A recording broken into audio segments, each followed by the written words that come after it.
एक बार एक राजा ने घोषणा कर दी कि मैं अपनी बेटी का विवाह करूंगा, लेकिन शर्त ये है जो बारात आएगी उसमें कोई बुढ़ा नहीं आएगा, कोई बुजुर्ग नहीं आएगा। अगर बारात में कोई बुढ़ा आया तो मैं अपनी बेटी का विवाह नहीं करूंगा। तो साहब महाराज, एक गांव के लोग तैयार हो गए कि चलो ठीक है, हम अपने बारात में किसी बुढ़े को नहीं लेकर के जाएंगे।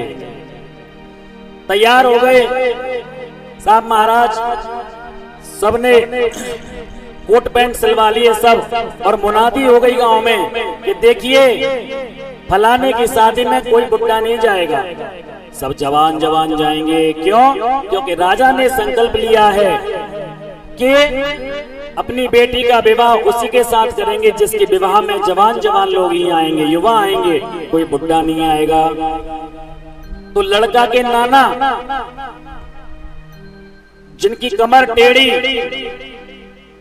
और सीधा बहना डोकरा और खांसी खुल्लड़ है, हमऊ जाएंगे कथा में, ब्याह में।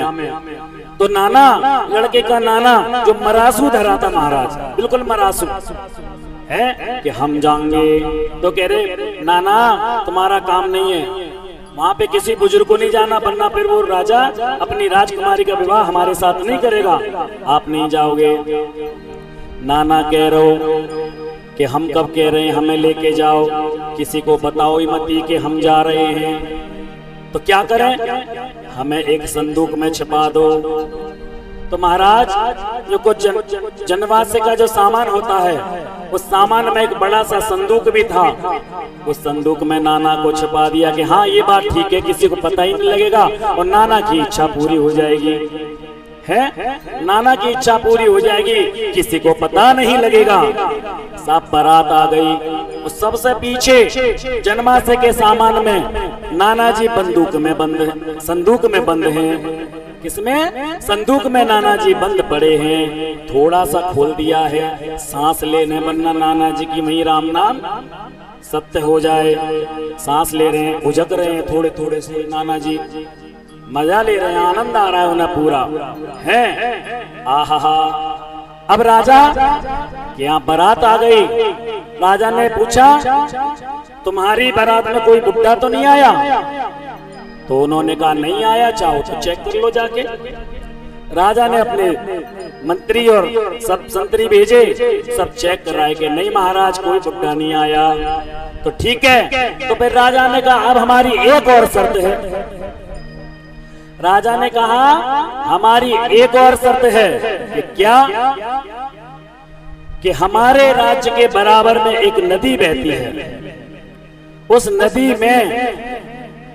नदी में कोई दूध बहा दे, वो जो पानी की नदी है वो दूध की नदी बना दे, तो हम उसी के साथ अपनी बेटी का विवाह कर देंगे।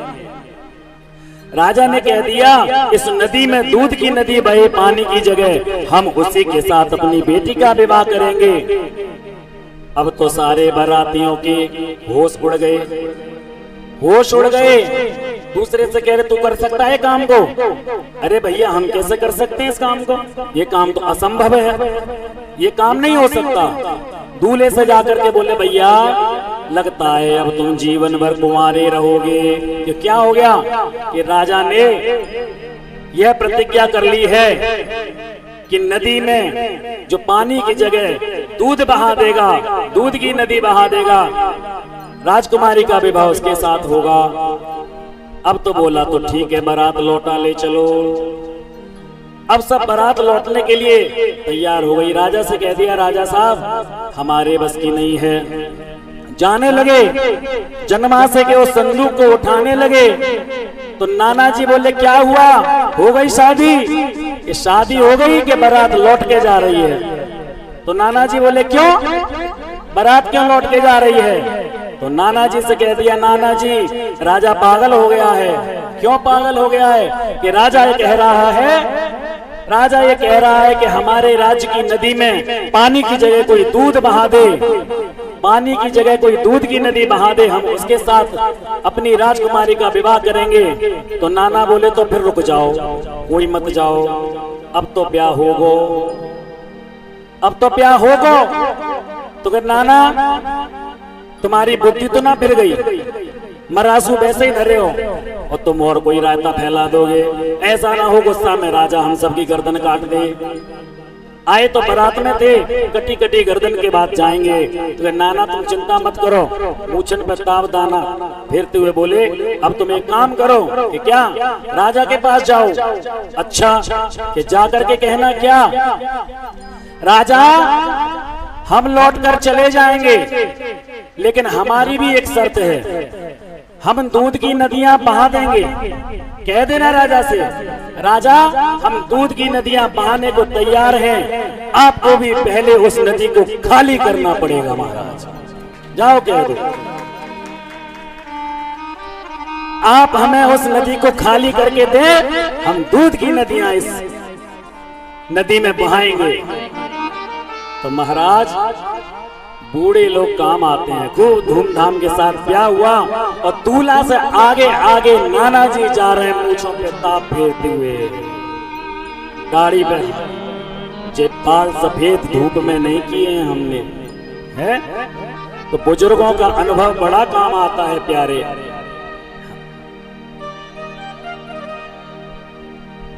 ताई वजह से बड़े बूढ़े बारात में जाते हैं महाराज, और जाने चाहिए। और बारात में आपने देखा फूफा तो भट्टी के पास ही बैठो दिखे, फूफा का काम ही भट्टी के पास बैठना है। दो फायदे, भट्टी के पास बैठ करके कोई काम नहीं करना, सिर्फ सीधे कुर्सी सेकनी है, और जलेबी टेस्ट कर करके देखो, इमरती टेस्ट कर करके देखो। है बारात में पता मिली न मिली, अभी यहीं पे टेस्ट कर कर दिया, भोग जिम रहा है गणेश जी का। हाँ फूफा जिम रहे महाराज, कहते हैं ना बड़ो फूफा बनो फिर रोज सबन को। हाँ तो बड़े बुजुर्गों का बड़ा काम है। तो